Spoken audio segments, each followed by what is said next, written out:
Quels sont les 10 symptômes de la dépression des surdoués? Bonjour, je suis Luc Martranchard, je suis psychologue clinicien et je suis spécialisé dans la détection du haut potentiel et du syndrome d'Asperger. Et je suis le créateur du site bilan-psychologique.com. Et aujourd'hui, je vais vous parler du lien entre haut potentiel et dépression en vous donnant les 10 signes de la dépression d'une personne surdouée. Alors pour découvrir si vous êtes surdoué, je recommande toujours dans un premier temps de commencer par le test de dépistage du haut potentiel émotionnel en ligne et ou celui du haut potentiel intellectuel en ligne. Vous trouverez ces tests dans la description. Par la suite, pour avoir un diagnostic de HPE, il faut en passer par un bilan émotionnel et de personnalité qui peut se passer à distance en téléconsultation. Et pour savoir si vous avez un HPI de façon sûre, il faut passer le test de QI Vice-4. Alors combien avez-vous de caractéristiques? Partagez le nombre de caractéristiques que vous avez parmi les 10 symptômes de la dépression de l'adulte surdoué, que vous les ayez en ce moment ou que vous les ayez eu à un autre moment de votre vie. Partagez donc ce nombre de caractéristiques dans les commentaires. Premier symptôme, la perte de sens. Quand ils sont en dépression, les surdoués ont l'impression que plus rien n'a de sens, que la vie n'a pas de sens. La dépression des surdoués est donc souvent une dépression existentielle. Une dépression où les questions existentielles sont au premier plan, elles tournent en boucle et créent un vécu de vide et de solitude. Deuxième symptôme, le décalage. Il y a chez les surdoués qui sont en dépression un sentiment de décalage avec les autres qui est de plus en plus fort. Des doutes sur une ou plusieurs sphères de leur vie et parfois des doutes sur leur sentiment d'identité véritable qui sont angoissants.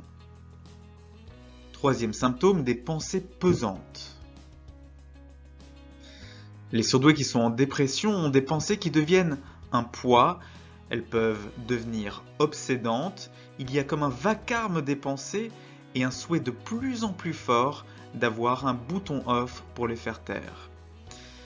Ces pensées perturbent aussi largement le sommeil, la mémoire et aussi l'attention. L'attention quand le surdoué est dans une tâche cognitive, mais aussi l'attention aux autres quand ils sont en relation avec les autres. Quatrième symptôme, l'insatisfaction envers leur création. Les surdoués en dépression ressentent une insatisfaction de plus en plus élevée envers ce qu'ils créent, envers leur travail accompli et au final envers eux-mêmes. Il y a une pression accrue, ils se mettent une pression de plus en plus importante à faire toujours plus et à faire toujours mieux, ou alors ils abandonnent ce qui est entamé par peur de l'échec. Cinquième symptôme, l'hypersensibilité.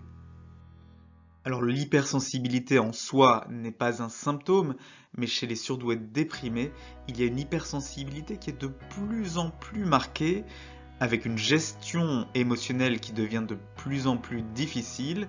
Parfois, il y a même une tentative de cacher cette sensibilité exacerbée en essayant de se montrer fort, en essayant de se montrer insensible, ou alors en mettant au premier plan de la colère plutôt que de reconnaître la tristesse et l'hypersensibilité qui est sous-jacente. Sixième symptôme, l'ennui. Les surdoués en dépression tolèrent de moins en moins l'ennui, ils ont une tolérance de moins en moins importante au vide et à ce qui se répète. Ils ont donc besoin d'une surstimulation affective et d'une surstimulation intellectuelle qui peut aller jusqu'à adopter des conduites addictives ou alors, au contraire, ils se replient sur eux-mêmes. Septième symptôme, la détérioration des relations. Il y a chez les surdoués en dépression une tendance à se couper de leurs relations proches, les relations amicales, les relations familiales, les relations sentimentales, les relations professionnelles, ou alors au contraire, une tendance à maintenir des relations dans lesquelles les surdoués font semblant d'être à l'aise et en bonne forme, alors qu'en fait, elles se sentent déprimées. 8e symptôme, un comportement défensif. Les surdoués en dépression adoptent divers comportements défensifs qui sont de plus en plus fréquents face aux autres et qui peuvent même devenir quasi automatiques. On peut penser à leur humour parfois excessif et décapant, ou des comportements d'opposition, des comportements de provocation. 9e symptôme, les douleurs. On trouve chez les adultes surdoués qui sont en dépression une augmentation des douleurs, comme les maux de tête, de diverses pathologies somatiques, des somatisations et une fatigue, etc. 10e symptôme, la maltraitance d'un ou de plusieurs pervers narcissiques. Les pervers narcissiques sont les principaux ennemis des adultes surdoués.